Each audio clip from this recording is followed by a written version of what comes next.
So, before we get started, I just want to see a quick show of hands. How many people have TikTok installed on their phone?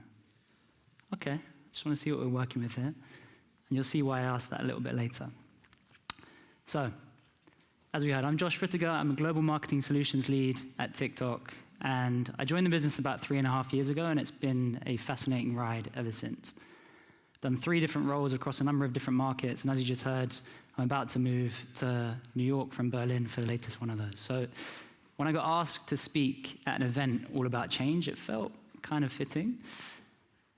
And when we talk about change in tech, media, or even advertising, TikTok is very often at the forefront of those conversations. We've heard it referenced by several speakers over the past couple of days. And CNN came out and said it's literally shaping culture. And I can see why, whether that's what we listen to and the massive impact it's had on the music industry and the way we discover new music, to what we read and the phenomenon of BookTok, where books are selling out like crazy thanks to TikTok or going to the top of bestseller lists after 10 years of being released. Or even what we eat. Here you can see the viral feta pasta dish that caused a global shortage in feta cheese. All the clothes that we wear. TikTok is hugely influential in the cultural conversation. As Vogue said, a bit of a spoiler there, 1 second, let me go back. As Vogue said, it was TikTok, not the runway, that made me buy a silk kerchief. Whilst it wasn't actually me quoted in Vogue, I did feel heard and seen. As you can see here, I too went and bought myself a silk kerchief. And I guess the question we have to ask is TikTok doing all of this on its own? And of course, the answer is no, right? Today we live in this age of content where anyone can create, share, or consume content anytime, anywhere. Where content and the ideas and creativity which underpin it have the potential to move at the speed of culture, compounding on themselves, right? What starts off as something small and niche can grow exponentially to the point where it's having very real impact on culture, brands, and in some cases, entire industries. And we call this shift in how audiences and content come together exponential entertainment. Entertainment which is abundant, on demand, and yet hyper-relevant. And in doing so, it invites audiences in to pay attention and engage in a different way. And TikTok obviously lies at the heart of this shift, but it's nothing without the content and the creativity which fuel it. And that's where creators, brands, and ultimately everyone in this room comes into play. So today, I want to dive in and unpack how, fueled by your creativity, exponential entertainment can really multiply the power of your advertising. But in order to do that, I want to take us on a little trip down memory lane first. If we want to tap into the power of exponential entertainment, then we first have to look at the macro context which got us here today.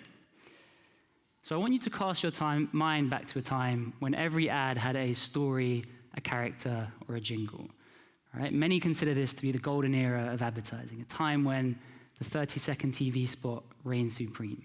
And rightfully so, right? We heard earlier it was a new medium, there was some skepticism, but at some point it became the best possible way to express your creativity and your idea.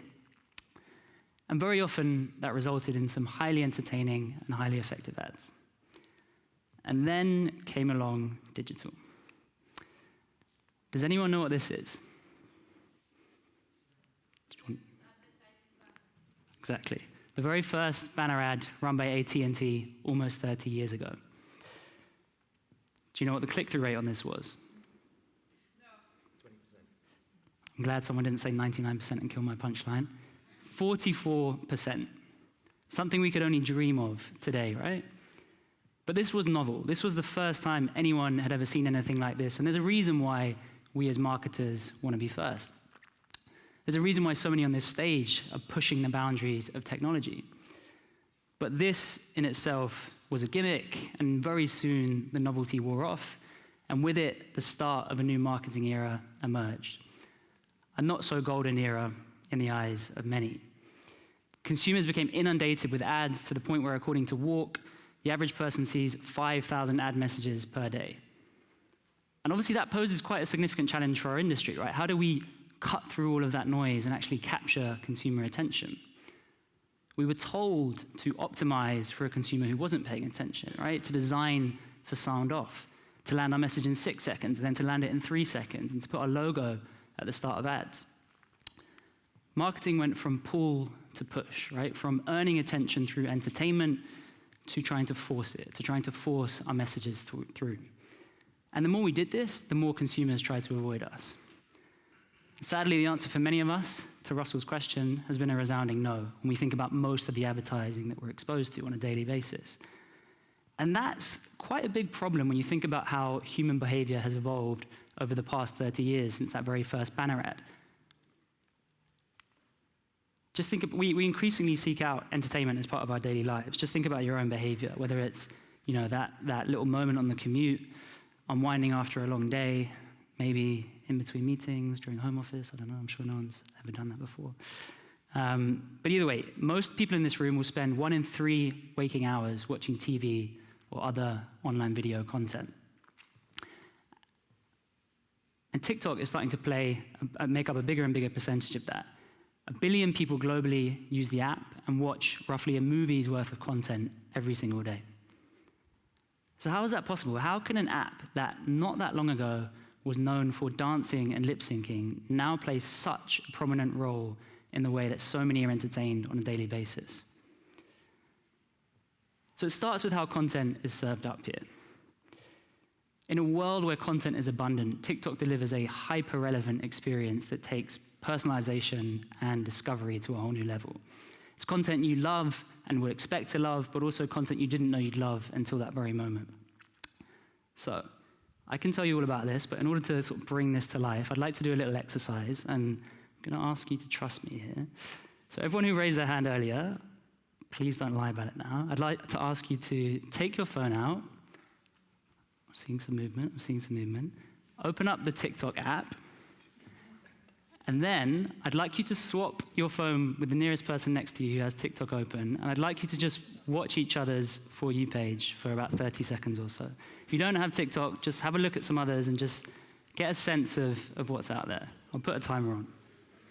And this may get a little bit noisy.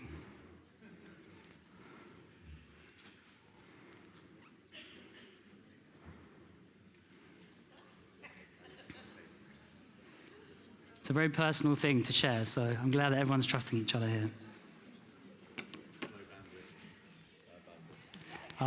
The internet connection is not playing along.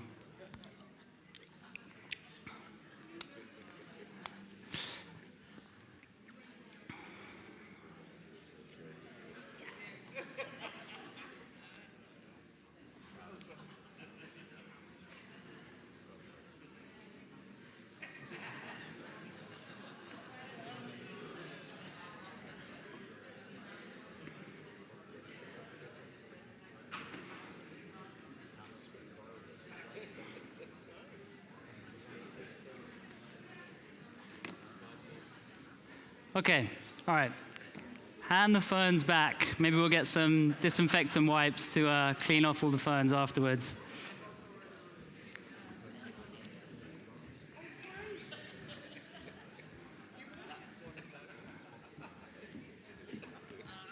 Okay, everyone got their phones back? Right, what you will have seen is that every TikTok feed is unique, and there is an intensity to the relationship each of us has with our own For You page that isn't really present to the same degree on other platforms. And creators and brands being able to reach consumers in this frame of mind offers a really powerful opportunity to resonate with them at a very deep level, which is increasingly important in this noisy world that we live in. Okay, on top of that, entertainment moves at the speed of culture here. In this age of content, TikTok amplifies a democratized and co-participatory form of storytelling, right? Anyone can create, anyone can consume, anyone can get involved. And this means creators and brands are able to add depth to the wider cultural moments that are happening off-platform, but also sometimes spark entirely new ones. So let's take a look at the first part of that equation and take a look at the Olympics, one of the biggest moments out there. As the Washington Post said, official Olympic coverage tells us who wins, TikTok tells us everything else. And that's exactly what exponential entertainment is all about. Rather than a rigid viewing experience from an official broadcaster or even an earnest thank you speech from a star on social media. Experiential entertainment adds a level of depth and nuance, right? A level of depth, diversity, and richness that goes beyond just the sporting moment itself.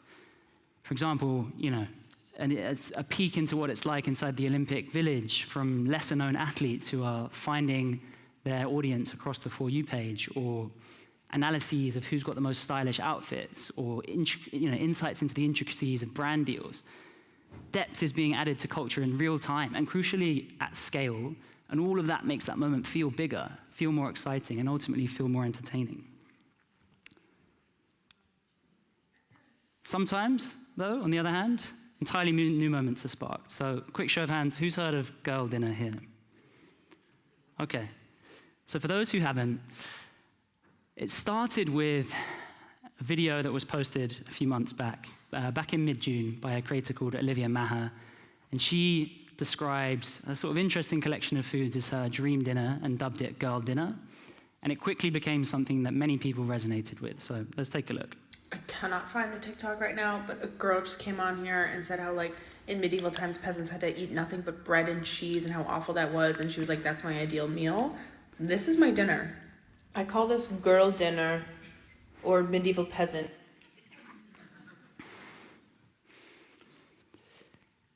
Quickly started to resonate with many people. By about mid-July, another creator created this custom sound that added fuel to the fire. This is my meal. I call this girl dinner. Girl dinner. Girl dinner. Girl dinner. Oh, girl dinner. As you can tell, it's not the most serious content. It's playful, it's tongue-in-cheek.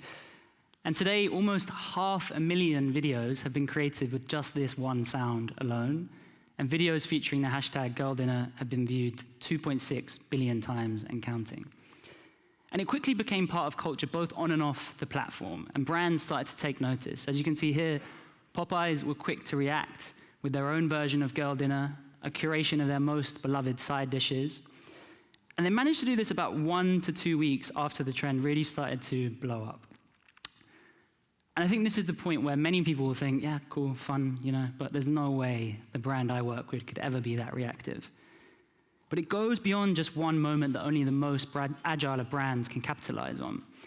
Girl Dinner is what our trend forecasting team would call a trend moment. It's highly relevant in culture for a time, it burns brightly, but ultimately its moment in the sun passes, it kind of fizzles out. But interestingly, it spawned a whole bunch of other offshoots, from girl math to boy math to millennial math to loads of constantly evolving iterations of that one concept. And that speaks to something our trend team calls a trend signal. It's something that's a little bit more enduring and long-lasting. It's indicative of an emerging behavior. And in this particular case, that's the reframing of the universal language of our audience. Existing words are being given new meaning and new context.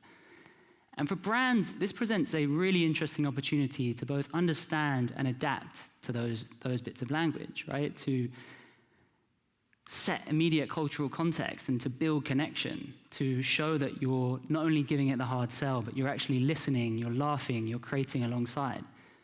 You've heard of always on. This is more about being always in, always actively engaged and participating in the community.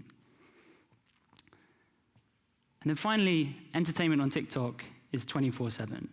The sheer scale of the content is staggering, right? See above 500,000 videos created with just that one sound alone. And no matter what time of day you're scrolling through the For You page, the most relevant of the content will be served up. There's no such thing as prime time here. It's prime time every single time you open the app. And the result of everything I've just described is an audience who is leaned in because they're being entertained and they're paying attention, both to the organic content they see, but crucially, also the ads that they see. So according to Kantar, TikTok ads rank #1 for capturing attention amongst consumers when compared to other global media brands. And because ads are skippable here, that attention is real. It's not something that's forced, and it's something that your brand has truly earned. And it's this dynamic of audiences who are leaned in and paying attention because they're being entertained that, in my opinion, offers a really powerful opportunity to embrace entertainment in advertising, right? To let our creativity fly, which ultimately is the reason why so many got into this business in the first place. And it wouldn't be a presentation about creativity and advertising without referencing this data point. I'm sure many of you have seen it. A few years back, Nielsen did a big study and they looked at the drivers of advertising effectiveness. And they found that context made up 2%, targeting 9%, recency 5%, brand a whole 15%, reach 22%.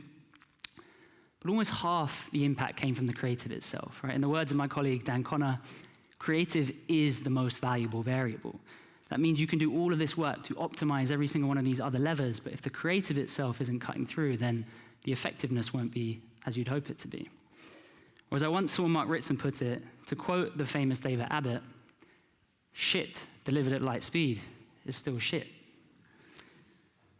Big thanks to our comms department, by the way, for very graciously letting me keep this in the presentation. So, in this age of content, where content is being delivered at light speed in many cases, the quality of the content becomes even more important, right? It has to be entertaining. But also, we need more of it. The equation is really quite simple. The more content consumption goes up, the more demand for content goes up as well. And this is already something that's happening, and I'm sure many are starting to prepare for it. We sort of heard it be referenced across several of the talks yesterday as a sort of red thread. And that means that increasingly we're going to have to start developing scaled content creation strategies and workflows to account for that, right? That means creating content yourself as a brand or an agency, but increasingly working with creators at scale. And increasingly, it's going to mean leveraging AI, as we heard yesterday and today. Thankfully, there's some pretty interesting people in this space doing some cool things, so I think there's reason to be optimistic on that last one. You've heard me talk a lot now about theories and waffling on. I think it's time that we take a look at some of the work and see some of these ideas in action, starting with this piece of work from IKEA. There's so many different ways to get people to listen to your music, and TikTok is so fucking huge. I love it. And you have people like, check out my new song, and it goes fucking viral, viral, viral, viral, viral.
Insanely simple viral strategy from IKEA.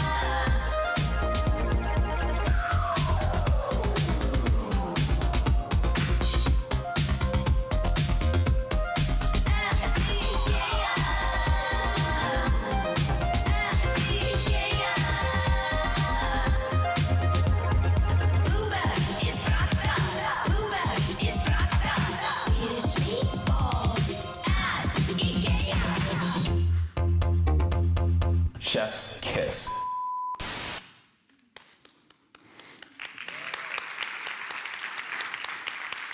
So, firstly, I have to apologize because that song will now be stuck in your head, as it has been for mine the past few days as I've been preparing this talk. But the case study kind of speaks for itself, right? That was a big creative campaign and execution, but great creative can also be simpler than that. This is an example from Nikon, developed with German agencies Charles and Charlotte alongside another agency called Oderline. And it recently won the award for Best German TikTok at our own TikTok Awards. And the context here was Nikon was behind on mirrorless cameras, and despite making progress in this area, they were struggling to get their message across to a younger audience. And so they developed this challenge concept where they worked with a massive, diverse group of creators and issued them a creative challenge. They showed the fun and power of the creative process and handed creators a Nikon camera to go and make it happen. If you break a mirror, you will get 7 years of bad luck. Well, I hope not. So, I got this mystery box from Nikon. I opened the box and it turns out it's mirrors, 7 of them. and yellow paper. I spent the whole afternoon making my living room look like some kind of artsy scene. I fired up the smoke machine and took a bunch of shots in the middle of this wild mirror and light setup. I used my Nikon 7Z together with the 24 to 70, so I hope you guys like what I came up with. Here are the pictures.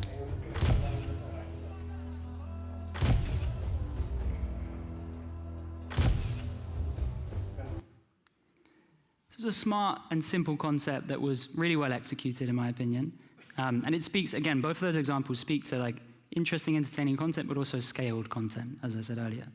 And it resulted in a 17% increase in unaided brand awareness and nearly a 5% increase in purchase intent. And from what I've just shown you today, or maybe what you've seen yourself, you may have a certain perception of what TikTok content looks like, right? Or what it should look like. I know that I've had several conversations with various people around that the last few days. But the beauty of the platform is it's really this place for creative experimentation where it can kind of evolve and compound on itself. And you constantly have creators and brands trying to think outside of the box and experiment and evolve that. You know, zagging when others are zigging. Nick Law mentioned it earlier about Apple's approach to TikTok. They were doing things differently, right? The medium is the message. Of course, you don't just want to throw a TVC on there, but that doesn't mean that every single piece of content or ad needs to look the same. So let's take a look at some examples of that, starting with this ad from Stella McCartney. People always ask me, what do I keep in my Falabella? You want to know? Well, one thing that can't be missed. My Ultracare serum is the ultimate in clean beauty.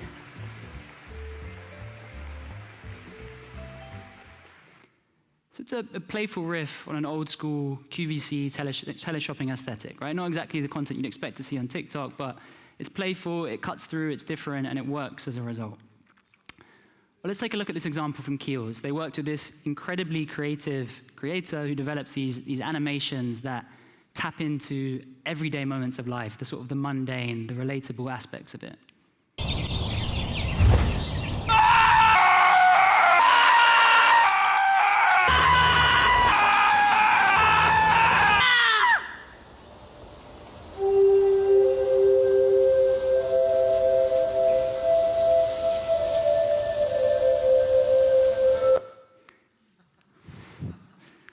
What I love about it is you have this like plastic being, right, with no need for a skincare product, literally has no skin.